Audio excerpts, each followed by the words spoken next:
Welcome back to Mr. Ferret's Science Classroom. Today's lesson is for Thursday, April the 23rd. Your NTI assignment for today is to read the article, Interactions of Living Things, Populations, and Communities, and then complete the After You Read section of Lesson 2. Then complete the graphic organizer for Lesson 2 entitled Populations and Communities. Please make sure you take a picture of your work and send it to me or drop it off at school when you're finished by Friday. Lesson 2. There's a lot of vocabulary we're going to talk about today. One is limiting factors, biotic potential, carrying capacity, habitat, niche, and a symbiotic relationship. So let's get started.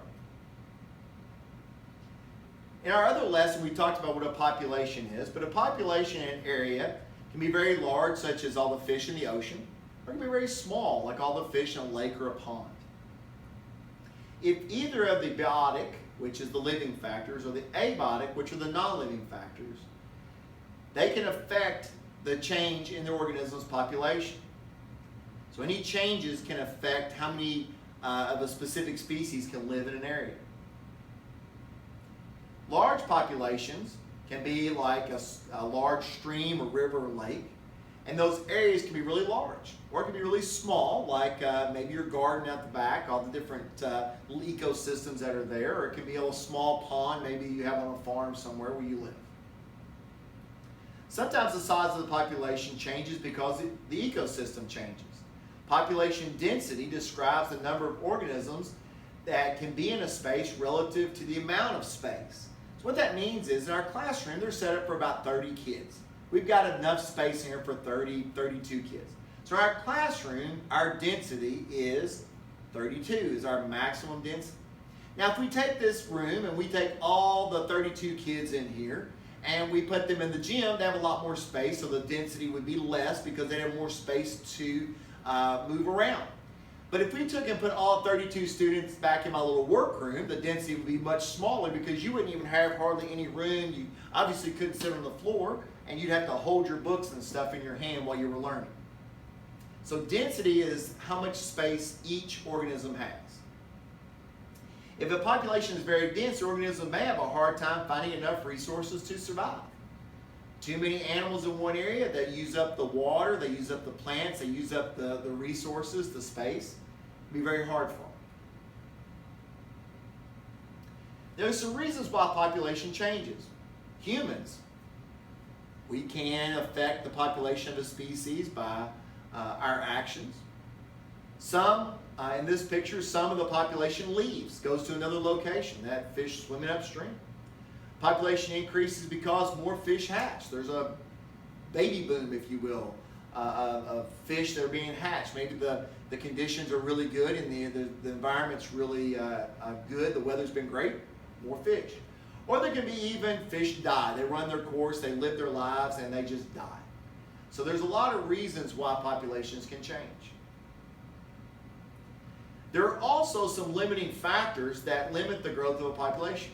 One is the amount of space that's available. You see the little rabbit up there in the hole? If he's got a little home, that's no competition for that. Or once the space runs out, they've got no place to live.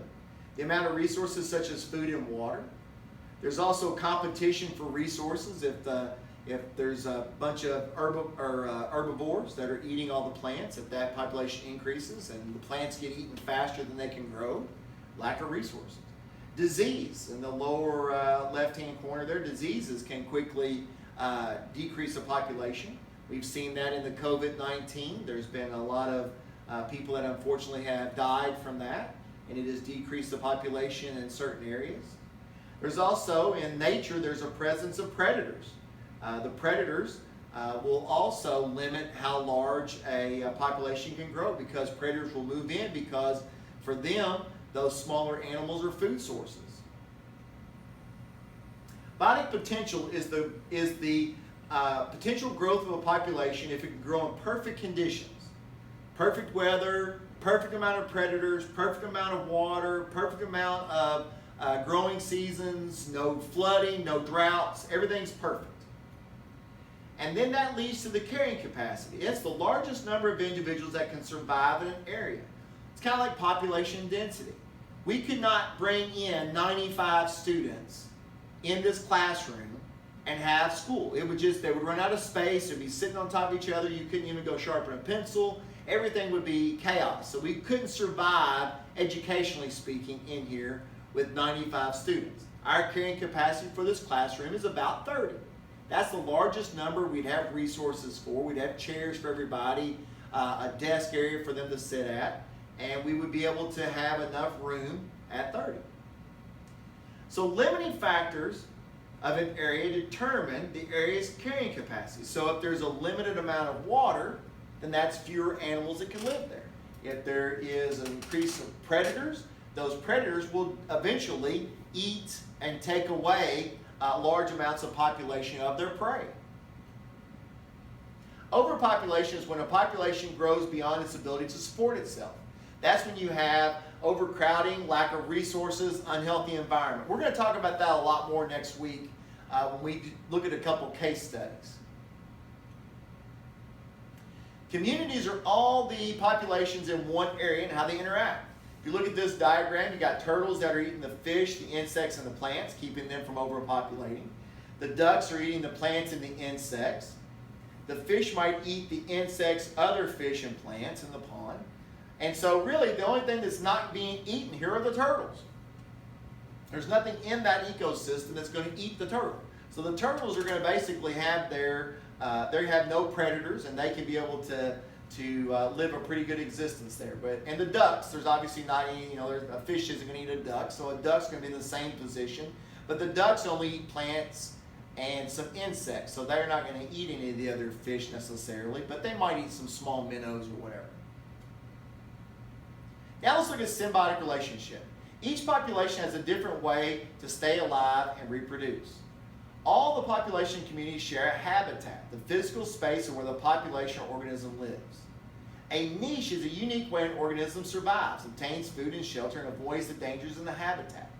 A lot of times we talk about animals that are nocturnal.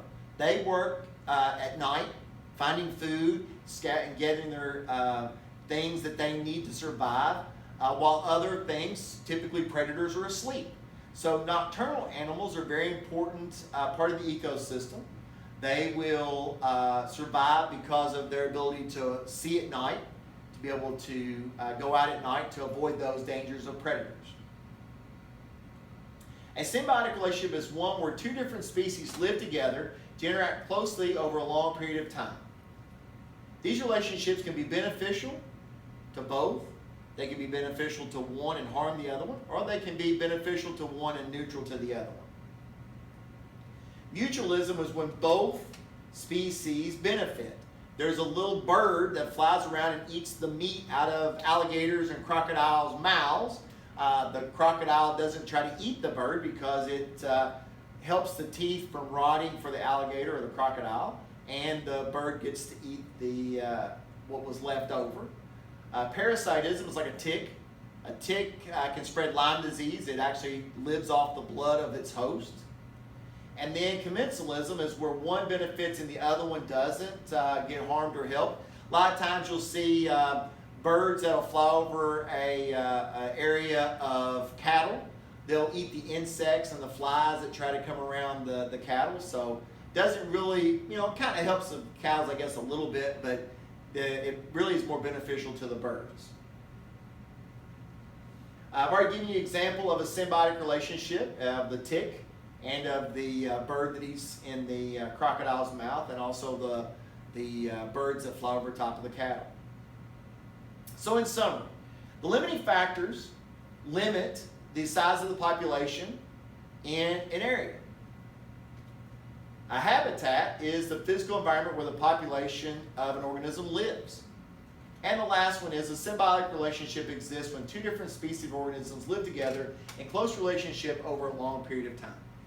Make sure you use this information along with your text and your graphic organizer to complete all parts of the assignment. Make sure that once you get done, you take a picture of it and you can send it to me as soon as you are finished or drop it off at school. Thank you and have a great day.